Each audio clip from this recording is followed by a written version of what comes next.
Hi guys! So, samahan niyo ako maglinis or kaya mag-stock up ng mga fidgets ko today. Ito yung face reveal ko sa mga fidgets na i-upload ko pa lang. Or kaya na-upload ko na. Okay? Labas muna natin lahat ng gamit natin na nandito. Yan. Maraming limited edition dito kaya tingnan nyo guys sa end para malaman nyo kung totoo bang fidget ba to. Okay? So ito yung baskets. Unahin natin yung book na hindi pa nasusulatan or else yung pangalan ko o kaya yung signature ko. Ito po yung signature ko. Ito po. Pangalan ko po tapos signature ko po. Pero hindi po yan yung totoong signature ko. Yung iba ko pong signature ay makikita nyo lang po dito. Yan. So, ito yung shop na may candy. Candy store siya guys. Tapos, may tao dito which is yung cashier. Tapos yung mga customers. Tapos ako dress up na sila. Yung dress up ko ay nasa ibang video na upload ko pa lang. Yan guys. Ito na siya. Yan. Tapos next guys ay itong Jolly Rancher which is luma na siya pero Jolly Rancher watermelon bubblegum 10 pieces. Ito yung flavor. Yeah. Tapos expiration date niya. Jolly Rancher 10 pieces. So ito yung pinaka-original na make ko pero siya yung pinaka-new. Yan. Tapos next ay itong Peeps. Just nasira ko kakaganon. Pero, sobrang crunchy niya, guys. Tapos, ano siya, slow rising. Tapos, nadikit siya. Tapos, yun yung favorite ko. Kaya ako to favorite eh. Ngayon ko lang din siya ginawa. Pero, sira na agad yun, guys. Peeps, 4 pieces. Yellow and original. 4 pieces. 1, 2, 3, 4. Peeps. And then yung Peep, original, yellow, expiration date, tapos, expiration date, chew and yummy, yan. Hi guys, una na ulit tayo sa pinakauna. Ito yung ginawa ko kahapon, pero ito yung ginawa ko una ngayon. Yan, nidaw siya guys, pero homemade.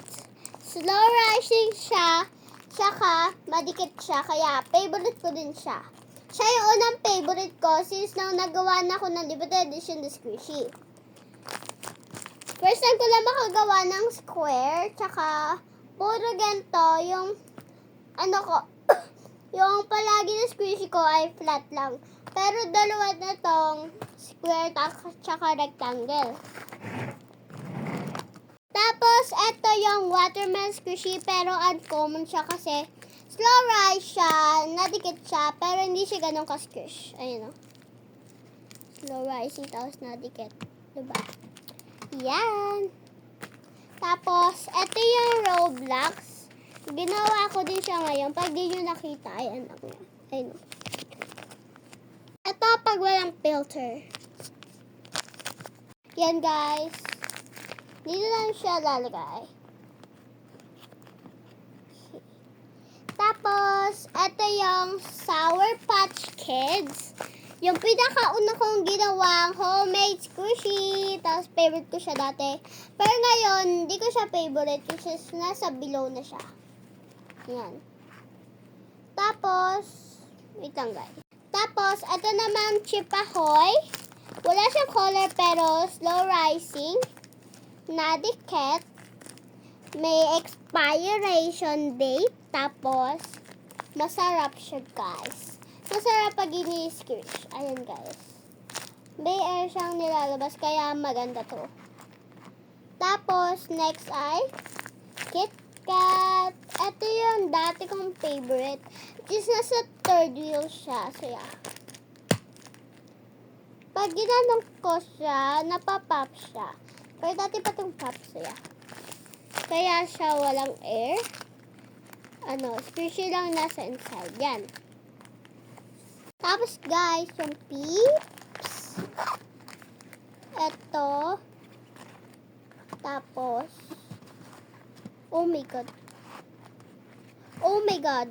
Ayan guys, naayos na siya. So, eto naman, butter squishy salted.